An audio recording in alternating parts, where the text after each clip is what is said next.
Once you are awake, it is almost impossible to fall back to sleep again.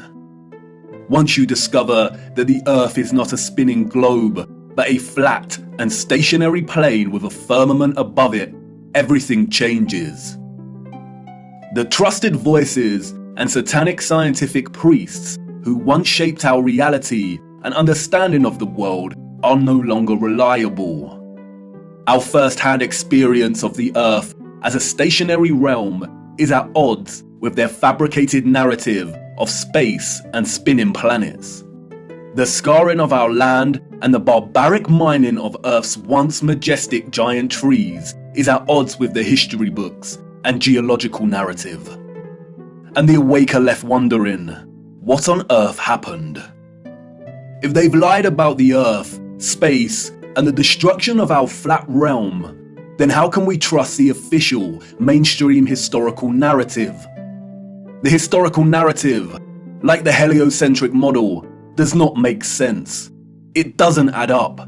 And all it takes is a closer examination, and their lies, which have governed our understanding of history and the world since our birth, begin to fall apart.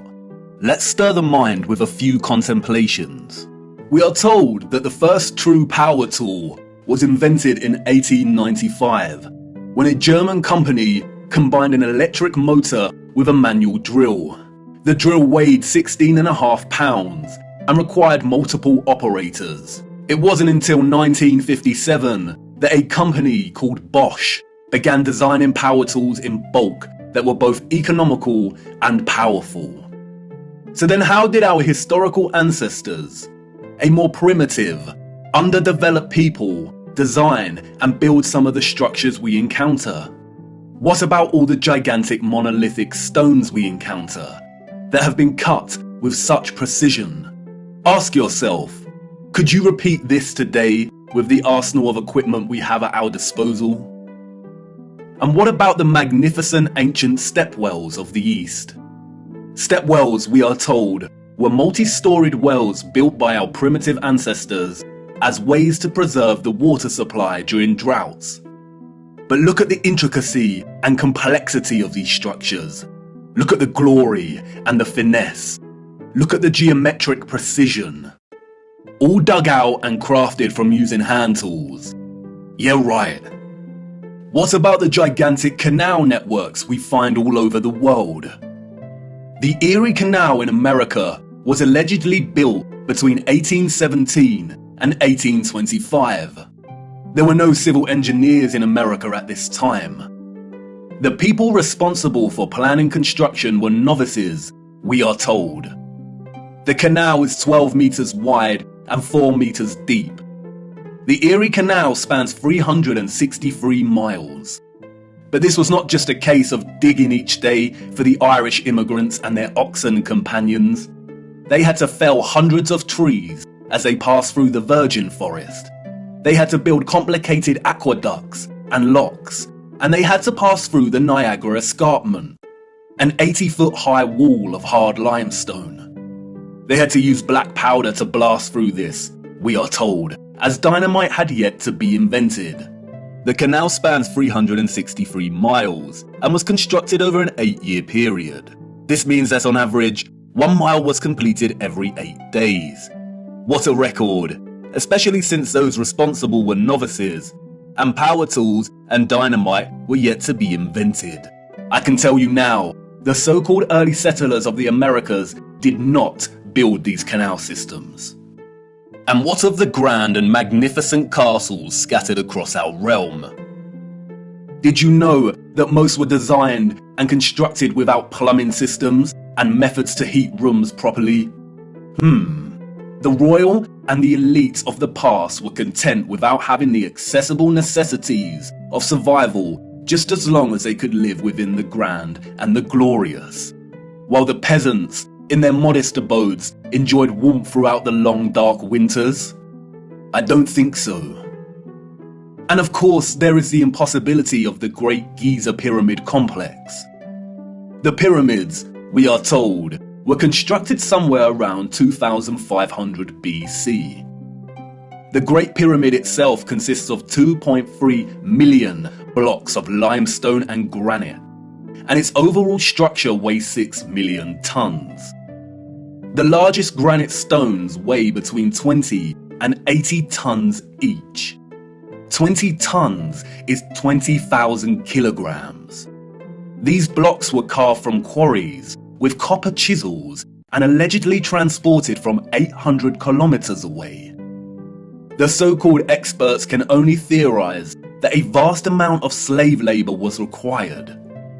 Being gullible and falling for the official narrative of slave labor is one thing, but can someone please explain how the air shafts of the Great Pyramid align so neatly with the circumpolar stars? And then there is the curious case of star forts, or what the official liars of the world call bastion forts. Developed in the late 15th and early 16th century, these forts, we are told, were designed during an era of gunpowder and the cannon. The geometric design offered a nation's military protection against blind spots during conflict. Of course they did. We all know that the best protection during war is to design a fort with such precise geometric patterning. Has any real historian ever stopped to think just how perfect the geometry is here? Our primitive ancestors did not have the technology to view structures from above, but they still managed to achieve this? Give me strength. There is no way. We could not produce such perfect geometry on this scale today. We've been fooled once again. We have been indoctrinated with a false historical narrative and timeline. And, like the silly heliocentric model, all it takes is a closer look at this narrative and things soon start to fall apart, and the lies become so blatantly evident. Because of their satanic lies, piecing together an accurate, honest historical timeline has become an impossible Rubik's Cube. The official narrative, a Pandora's box, only offering us tiny clues, half-truths, and deceptions. The stitchings of our true historical timeline have been loosened. The contents erased and muddled before we were even born into this world. And herein lies the problem. How to know where you are going if you don't know where you are in the first place? But you see, awakening is truly a gift. Once awake, we learn that we've always had the answers right in front of us. We've always had more than we know. But we had to regain our sight first before things started falling into place. Before things started to make a little more sense. And here we are again, viewer, at the precipice of another great journey. What if I told you that before us there existed a civilization that was responsible for the most advanced technology ever developed, and that it was their understanding of the workings of our flat realm that was key to their innovation? And what if I told you that it is highly likely that our true history as a people only begun just over 200 years ago? Would you think of me as mad once again? Do I sound as preposterous as when I first told you that the earth is flat? Perhaps, and that's why I need to show you. What I hope to show you is one of the greatest cover-ups of all time. It is on par with the heliocentric lie in its enormity and the impact it has upon humanity. And, as I will try to show you, it is inextricable from the true nature of our flat realm Earth, and you cannot understand one without understanding the other. We cannot waste time, for we must journey in search of lost time. At its heart, this is a story about deception. It is also a story of endings and beginnings, of death and rebirth. And please bear with me. Due to the deceptions and falsities underpinning our historical narrative, this story cannot be told in a linear fashion. We need to go back and forth in time to really draw out something that brings us a little closer to the truth. It is also imperative to understand that, like much contemporary science, history as a discipline was corrupted a long time ago. At its most innocent, a lot of established historical narrative is guesswork. But at its worst, it is a set of lies agreed upon, as the so-called Napoleon put it so succinctly. We are going to be digging in the dark. No historian will be there to help us. We are alone in this journey. Our journey is a hunt for things buried in plain sight. And things may become a little uncomfortable at times, but it is necessary. We have been living a comfortable lie for far too long now. Come on, jump in and put your seatbelt on. For to understand our place in the world, we need to do the unthinkable. It's time for us to take a journey back to the future.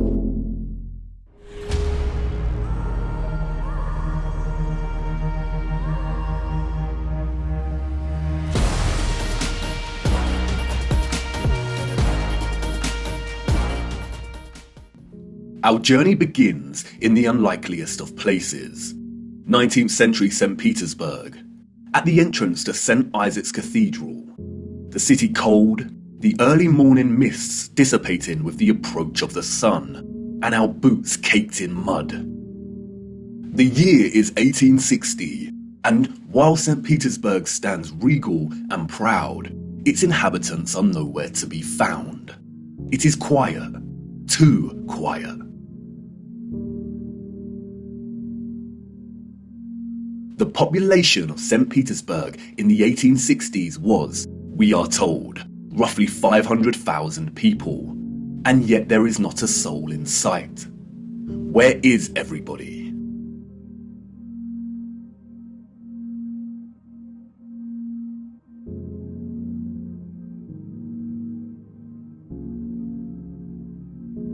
The long shadow of Alexander Column gives us a clue as to the time of the sun's journey above this region. Long shadows only occur during morning or evening. It must be morning, but it appears that no one has surfaced yet. If we travel 400 miles across to Moscow, we see the same thing. Empty, quiet streets. In 1860, Moscow shared a similar population with St. Petersburg, roughly 500,000 citizens. But again, where is everybody?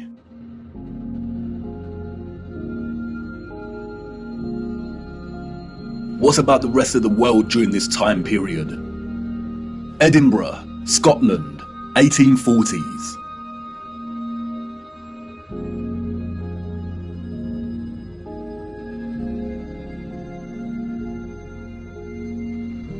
Copenhagen, Denmark, 1840s. Dresden, Germany, 1860s. Rio in Brazil, 1860s. Toronto, Canada, 1860s.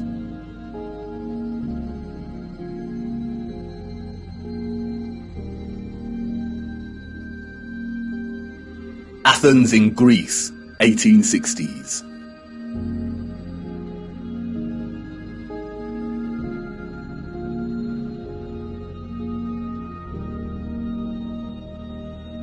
And then London, finally, people.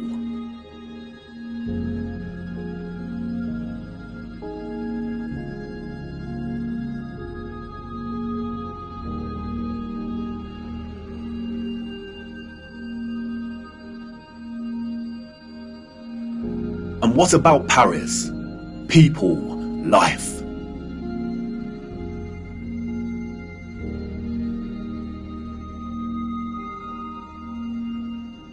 The first photograph, we are told, was created in 1822. The art of photography relies on methods of juxtaposition, of comparison and contrast to deliver its message and sentiment.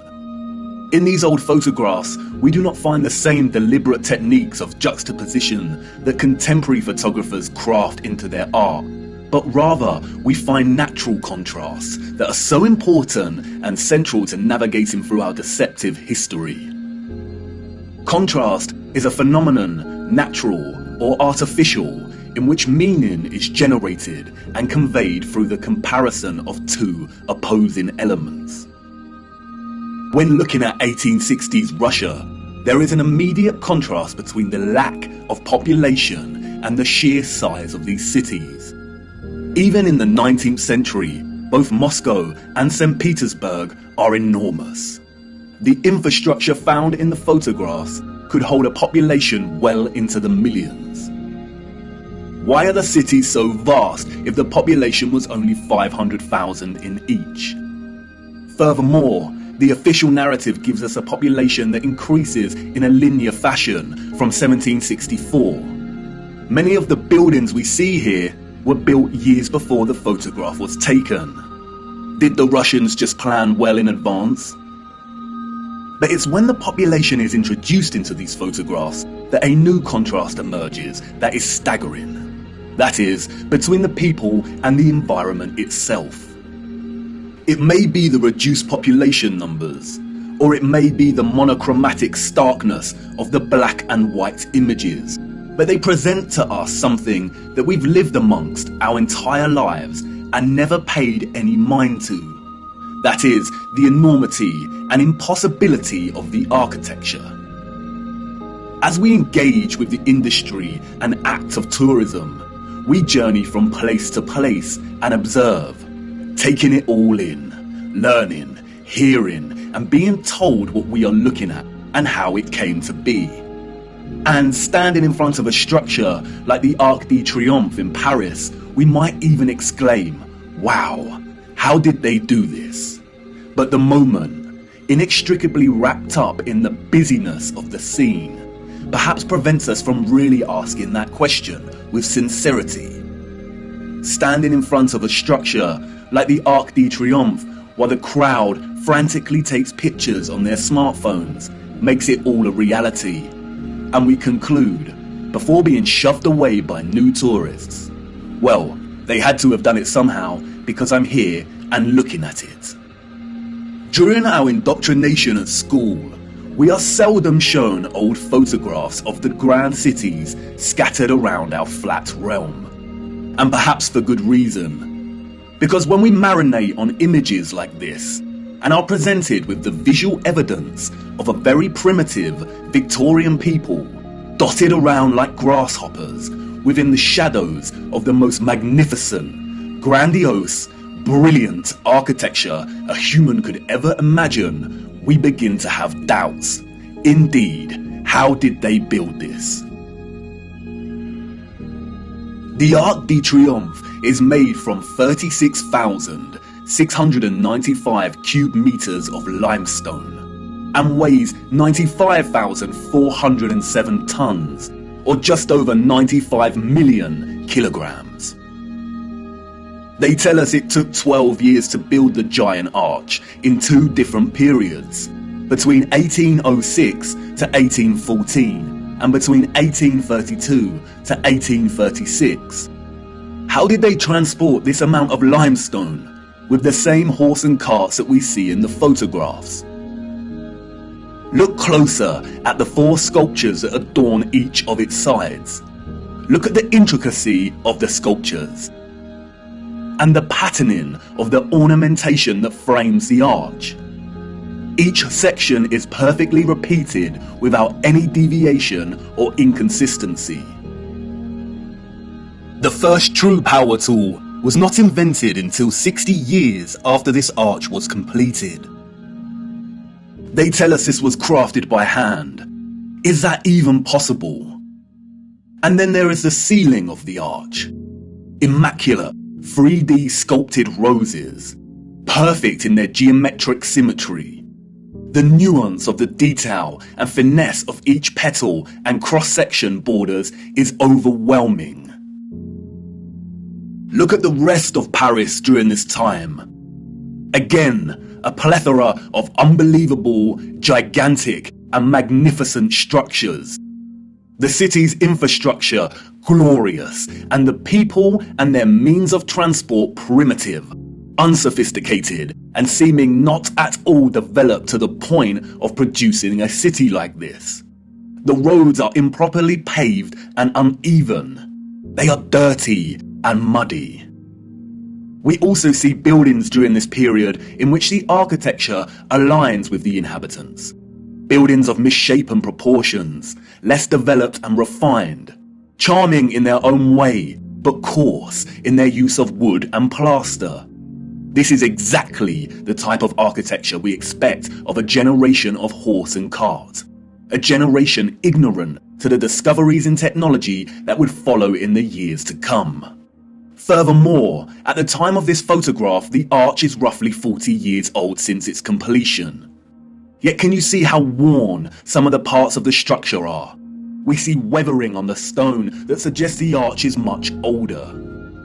As we approach the late 19th century, we see that the people of Moscow have finally decided to leave their homes and venture out into the streets. The infamous Red Square, now bustling with life. St. Basil's Cathedral and the Spasskaya Tower dominate the frame of the square. The construction of St. Basil's Cathedral began in 1555 and was completed in 1561, a mere 6 years.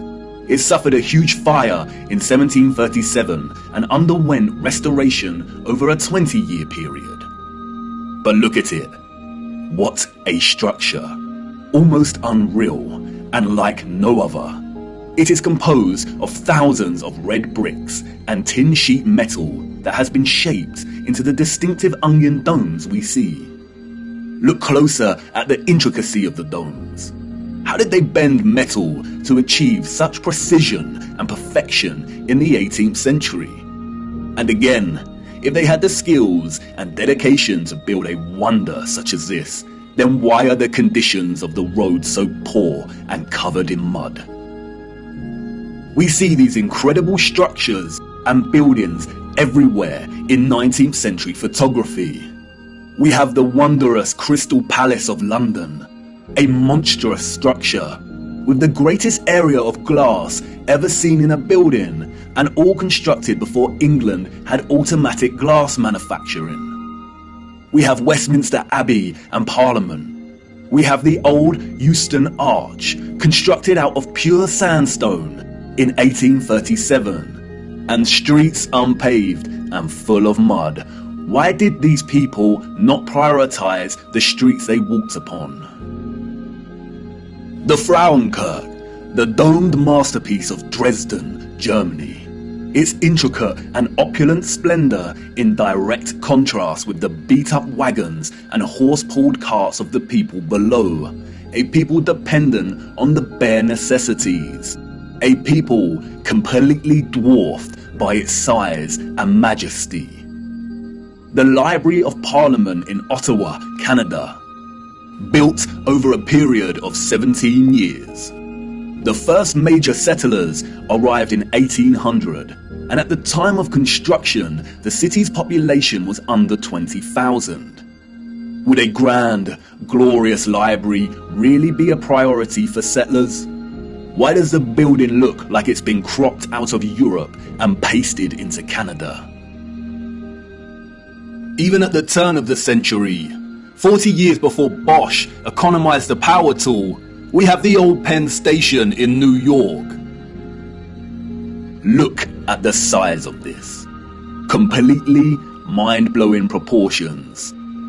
As we can see here in the photograph, each octagonal, sculpted pattern on the arched dome ceiling is larger than one individual human. Look at the gigantic columns and detailed acanthus leaves decorating the tops of each pillar. They tell us this station took 6 years to build. 6 whole years. Yeah, right. Why are we so gullible? Even without access to modern power tools, printable construction pieces, and crane technology, we could not reproduce this today. And more importantly, we don't reproduce this type of architecture today. The official liars of our world have an umbrella term for this type of architecture that we see in North America. They call it historism. Historism is a term coined to describe a style of architecture that is revival in nature, or, in other words, copies the style of another period in time. The grand arches and buildings with giant columns we see are built in the classical or Greco-Roman style, and the cathedrals are built in the Renaissance and Gothic styles of medieval Europe. Components of these particular styles of architecture feature large spires, arched windows, towers, turrets, domes, arcaded arches, sculptures, enormous doors, circular geometric windows, columns, clock faces, and bell towers. Traces of this impossible architecture are literally found everywhere, in every city and across our world today.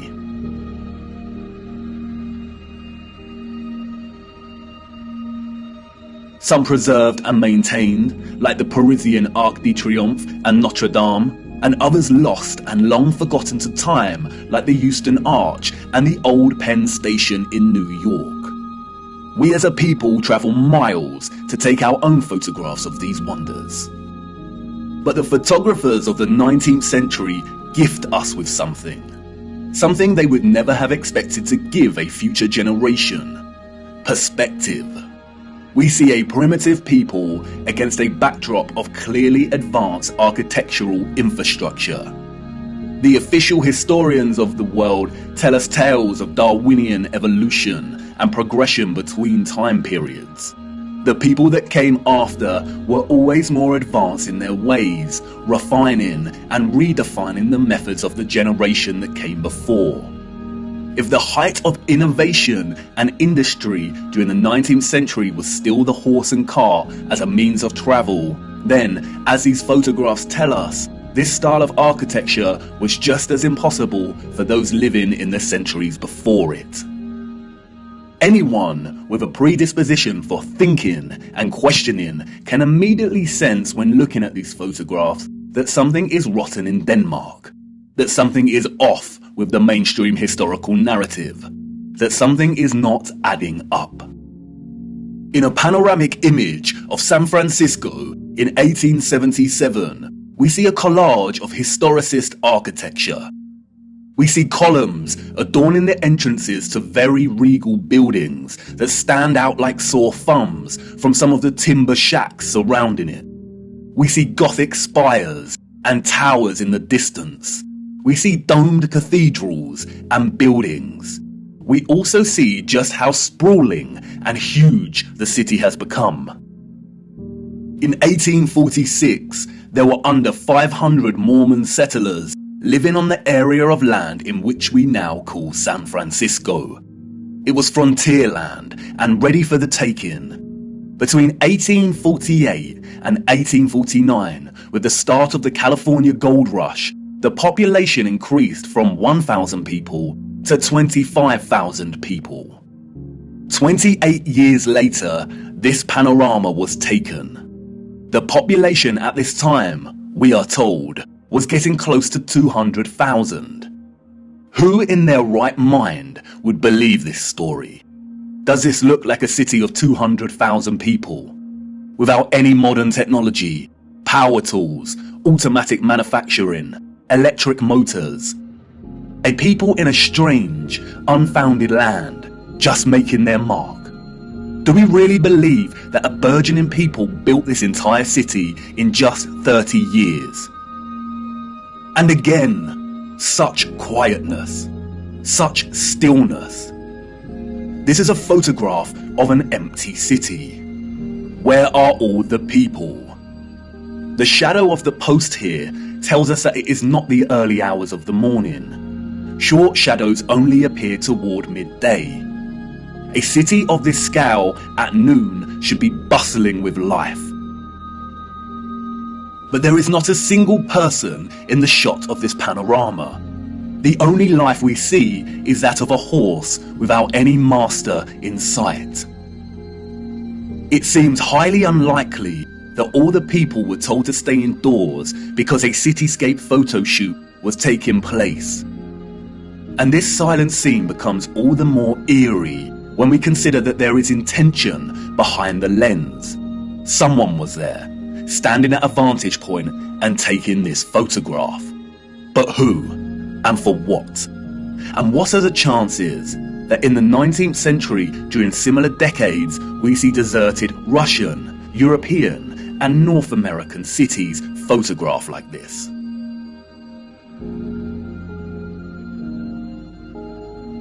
And then only a few years later, we find the same locations bustling with people. A people clearly incapable of building the architecture found in these cities. And what to do with these photographs? If we accept the narrative and these strange anomalies, then we stop here and get back to our busy lives. But the narrative we've received is not the truth. And we shouldn't accept any narrative, no matter how official and certified it is, unless it makes sense. The people we see in these photographs and their early ancestors could not have built the magnificent architecture we see. It is an impossibility. Come on, jump in. We must venture further into these cities and look a little closer. There must be some clues waiting to be uncovered that helps us understand why these cities are empty. Wait, what's that you say? You want to wipe the mud from your boots first? Do not bother, it's a waste of time. Come on, jump in and let's go. For it is the mud that offers us some small clues as to what could have occurred during this time period.